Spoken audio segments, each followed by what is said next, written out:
Hi everyone, in front of me I've got Honor Magic V2 and let me share with you how to check the IMEI number of this device.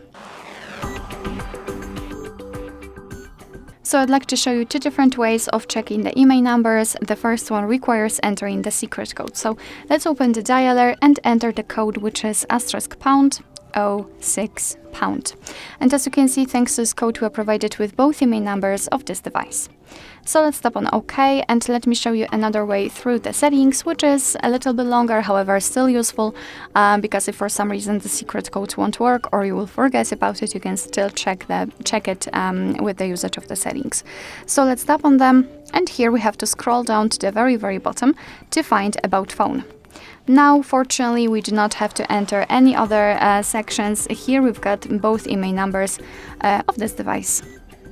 Alright, so that will be all. Thank you so much for watching. I hope that this video was helpful, and if it was, please hit the subscribe button and leave the thumbs up.